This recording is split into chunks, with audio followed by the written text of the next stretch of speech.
इस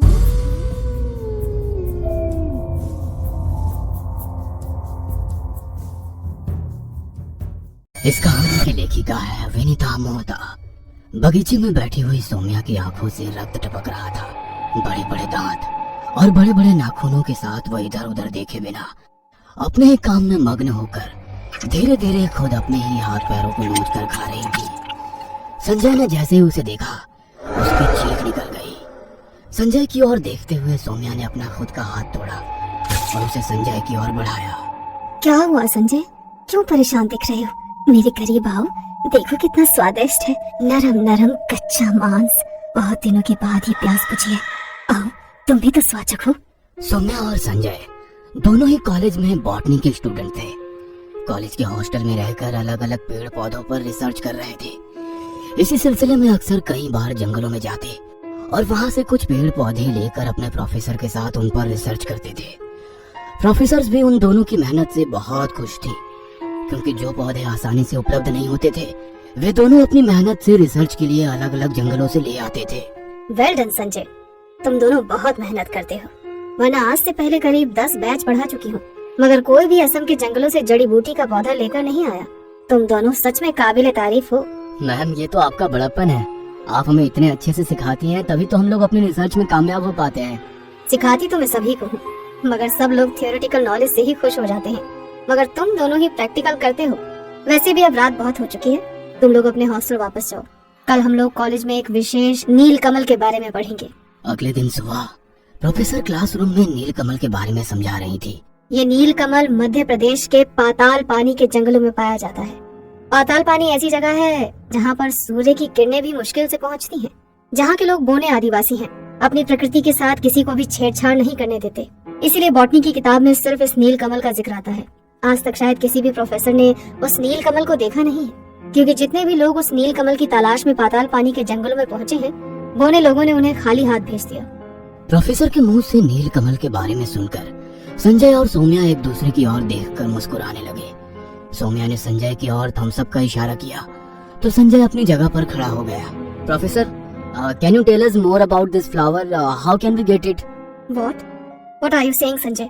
क्या तुमने सुना नहीं, पाताल पानी के जंगलों में वहाँ के बोने आदिवासियों को प्रकृति के साथ छेड़छाड़ पसंद नहीं है। वहाँ जाने के बारे में सोचना भी नहीं। कोई भी प्रोफेसर पाताल पानी के गहरे जंगलों में नहीं पहुँच पाया है। यदि जिद करके पहुँचने की कोशिश भी की तो वहाँ से जिंदा वापस नहीं आया है। तुम दोनों इस नील कमल के बारे में ज्यादा मत सोचो। इतना समझ लो, जो ये तुम्हारी बुक में लिखा है, इतना ही जानना तुम लोगों के लिए सफिशिएंट है। समझे तुम? तभी क्लास खत्म होने की बेल बजी और प्रोफेसर क्लासरूम से बाहर चले गए। सौम्या, चलो कैंटीन में बैठते हैं, अभी नेक्स्ट क्लास शुरू होने में टाइम है। संजय और सौम्या दोनों कॉलेज की कैंटीन में पहुंचकर एक दूसरे के चेहरे की ओर देखकर मुस्कुराने लगे। वेटर, हम दोनों के लिए वेजिटेबल सैंडविच और कॉफी। सोमू, क्या तुम भी वही सोच रही हो जो मैं सोच रहा हूँ? तुम्हारी और मेरी सोच तो काफी मिलती है, तो चले पाताल पानी के जंगल में। सोच तो मैं भी वही रहा हूँ, मगर प्रोफेसर ने कहा ना, आज तक कोई भी पाताल पानी के जंगलों से जिंदा वापस नहीं आया है। देखो, तुम्हारे साथ में कोई रिस्क नहीं लेना चाहता, इसलिए बस। कहते हुए संजय चुप हो गया। संजय को यूं खामोश देखकर सौम्या जोरों से हंसने लगी।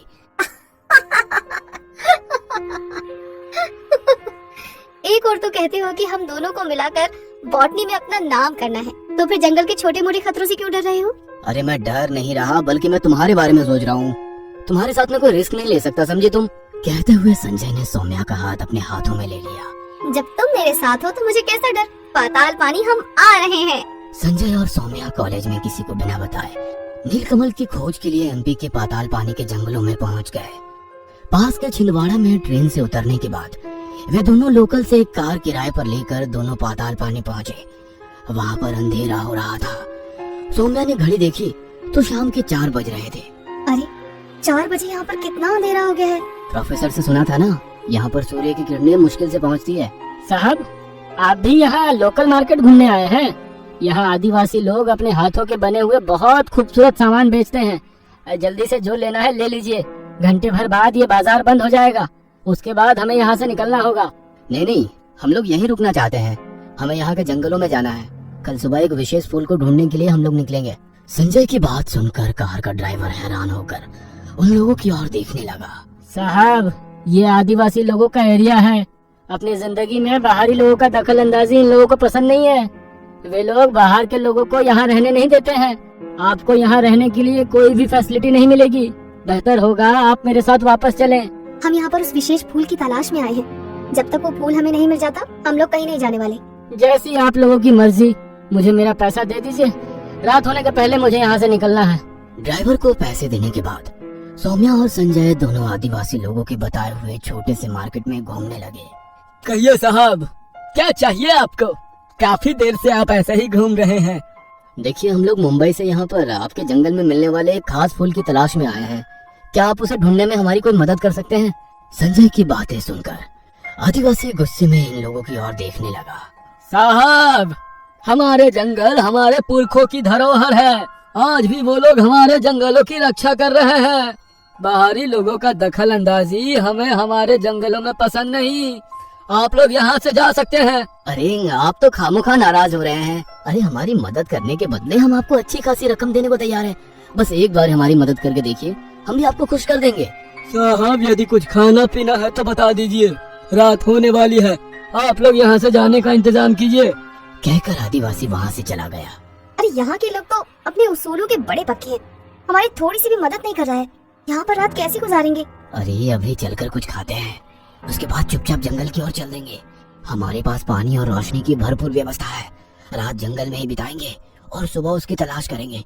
संजय और सौम्या दोनों ने जल्दी जल्दी कुछ खाया और चुपचाप आदिवासियों से नजर बचाकर जंगलों की ओर चल गए। संजय, ये जंगल तो बहुत ही घना है। यहाँ पर बहुत सारे जंगली जानवर होंगे।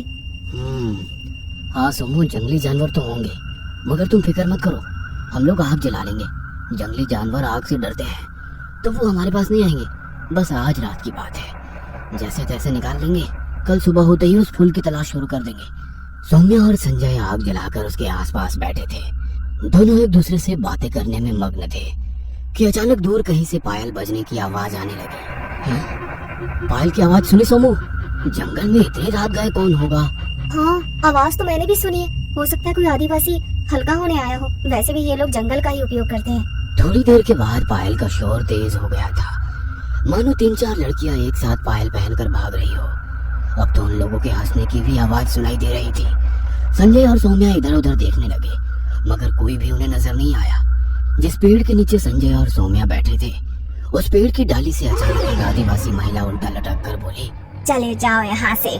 मना किया था ना यहाँ नहीं आना, फिर क्यों आए हो? चले जाओ, इसके पहले कि वो आ जाए। चले जाओ। कहते हुए वो महिला अचानक से गायब हो गई। संजय और सौम्या दोनों एक दूसरे की ओर डरते हुए देख रहे थे। ये क्या था जो मैंने देखा? क्या तुमने भी देखा संजय? ये सच है या आंखों का छलावा? हाँ, मैंने भी देखा। चलो यहाँ से चलते हैं। दोनों रात में ही जंगल से बाहर निकलने की कोशिश करने लगे, मगर अंधेरे में ऐसा लगा रास्ता भटक गए और गहरे जंगल में जा रहे थे। अचानक मोबाइल की रोशनी में सौम्या की नजर एक पुल के ऊपर पड़ी। यह वही नीलकमल था जो उन लोगों ने बुक में देखा था।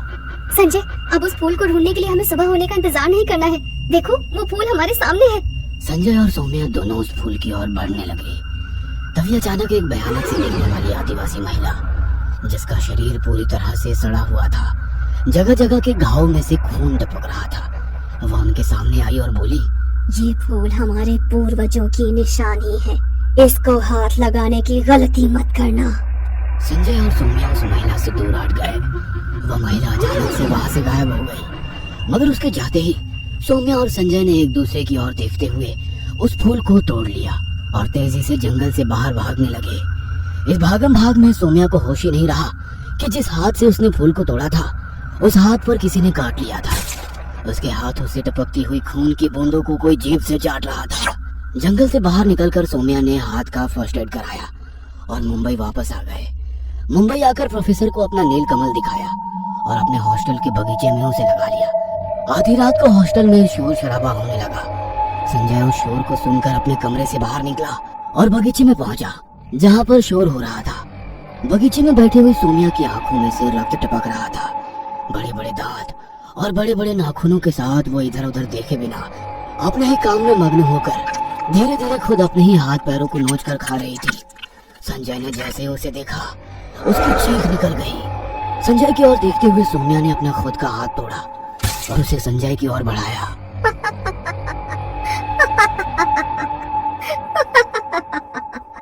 क्या हुआ संजय, क्यों परेशान दिख रहे हो? मेरे करीब आओ, देखो कितना स्वादिष्ट है, नरम नरम कच्चा मांस। बहुत दिनों के बाद ही प्यास बुझी है। आओ, तुम भी तो स्वाद चखो। हंसते हुए सौम्या उस नीलकमल के पास पहुंची। उस नीलकमल से लपलपाती हुई एक जीभ बाहर आई और सौम्या को निगल गई।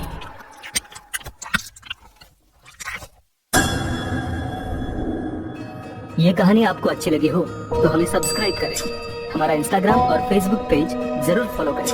और हाँ दोस्तों, सब्सक्राइब करना भूलना मत।